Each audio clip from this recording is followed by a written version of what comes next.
Hi friends, I miss you. Today we're going to do a lesson on author's purpose. So you should all have this worksheet, author's purpose. We're going to write the title of our second book, and I'll explain it to you in just a second.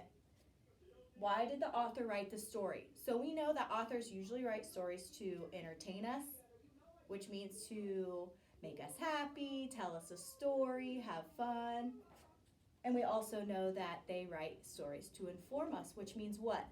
It means to tell us things that we need to know, give us some information, kind of like our books, our reading books kind of tell us stories, and then our science book informs us. It tells us things that we need to know.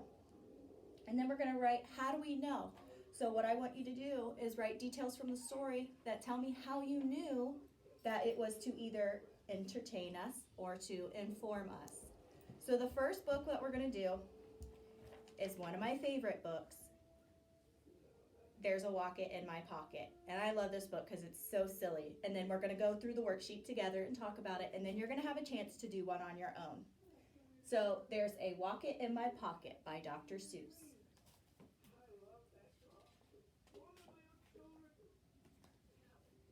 Did you ever have a feeling there's a wasket in your basket? Or a neuro in your bureau? Or a wasset in your closet? Sometimes I feel quite certain there's a jerkin in the curtain. Sometimes I have a feeling there's a lock behind the clock. And that Zelf up on the shelf, I have talked to him myself. Look at him up there, being sneaky. That's the kind of house I live in.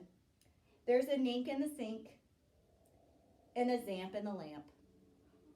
And they're rather nice, I think. Some of them are very friendly, like the yacht in the pot. But that yodel in the bottle, some of them are friendly, some of them are not. That yodel in the bottle does not look very friendly. Look what he's doing. He's naughty. I like the Zabel on the table and the Gare under the chair. But that Bofa on the sofa, well, I wish he wasn't there. All those nuppards in the cupboards, they're good fun to have about. But that noothbrush on my toothbrush, him, I could do without. Look at him. How can you brush your teeth like that? He's crazy.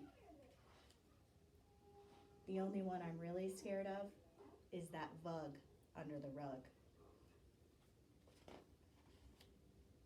And that Quimney up the chimney, I don't like him, not at all. And it makes me sort of nervous when the Zal scoots down the hall.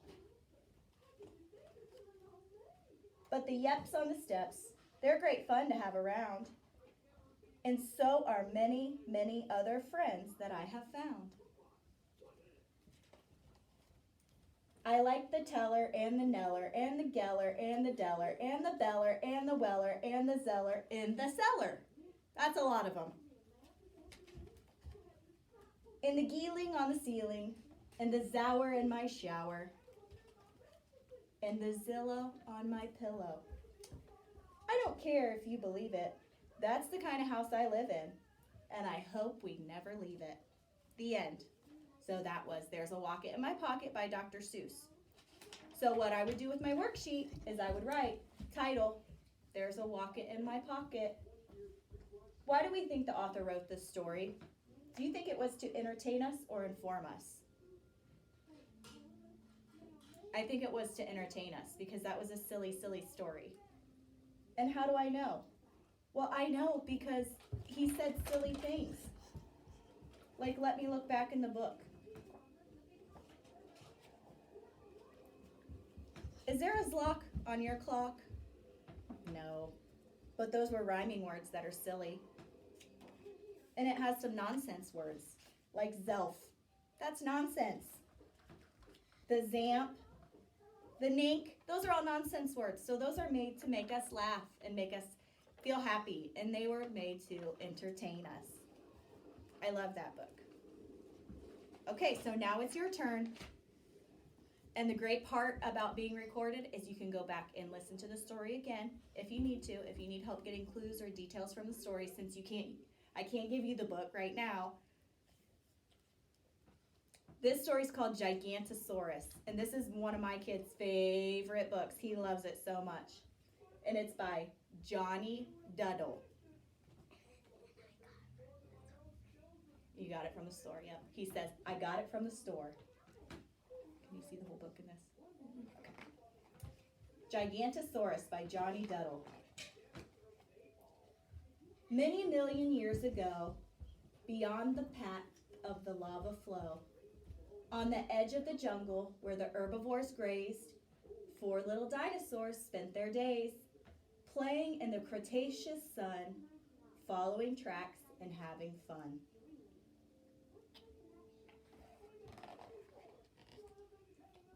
The dinosaur mom said, beware, my child, of the Gigantosaurus so fierce and wild.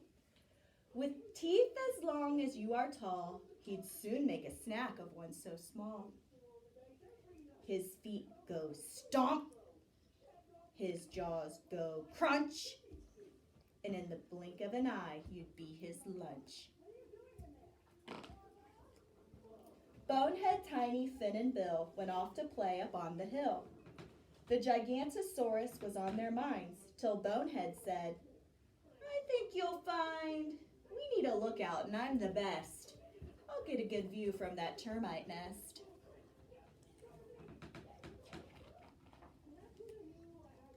But it was only a minute before Bonehead cried, it's the Gigantosaurus! Quick, run and hide! Oh no, that's my wild dog. He's part of the story too now. Thud, thud, thud. They ran, they hid, they shook with fear. The Gigantosaurus was coming near. But there was no stomp, there was no crunch. No fierce monster had smelled his lunch. It's just Triceratops, Bonehead declared. You ran, you hid, you were all so scared. Hello, Dad. Hello, son. Not the Gigantosaurus. But you passed my emergency warning trial. Now I'll keep watch from that rock a little while.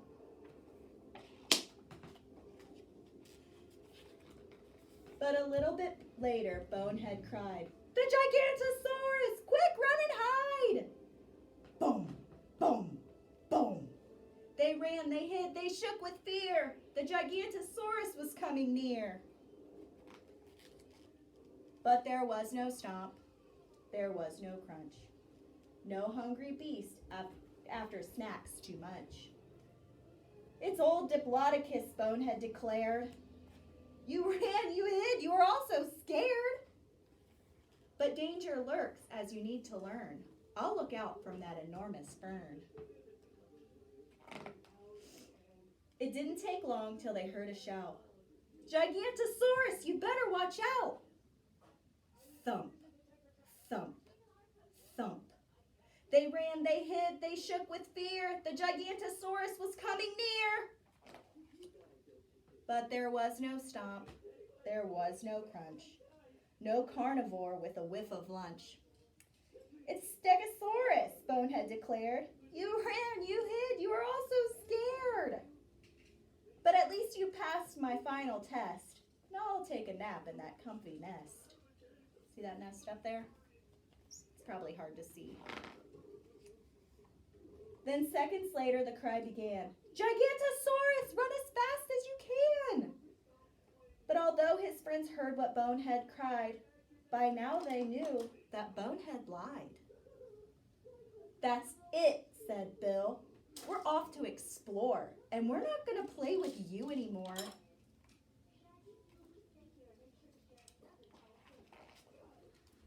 With everyone gone, Bonehead was alone.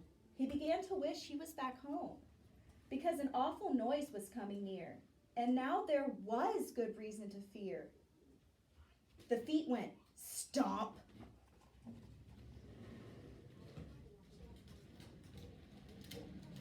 The jaws went crunch. And the Gigantosaurus had his lunch.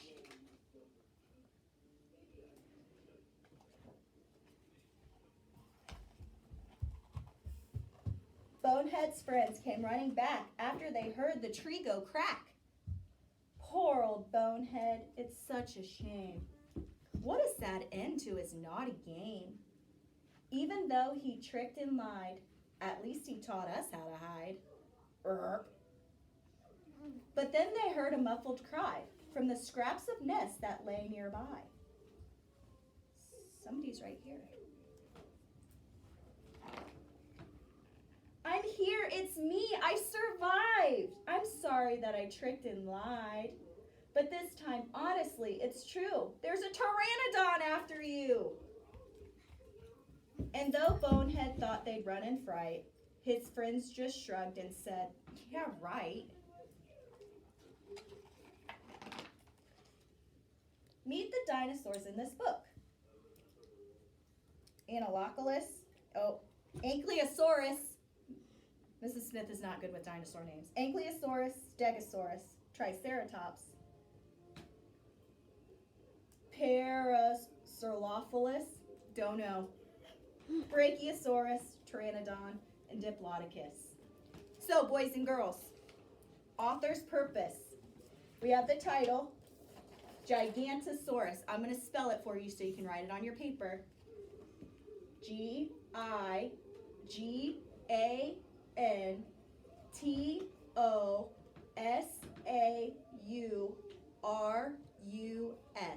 Gigantosaurus. Now I want you to pick. Do you think this story was to entertain or to inform? I think it could go either way maybe, but I want to see your reasoning why. I want to know why you chose which one you did. I'll see you later. I miss you guys. Bye.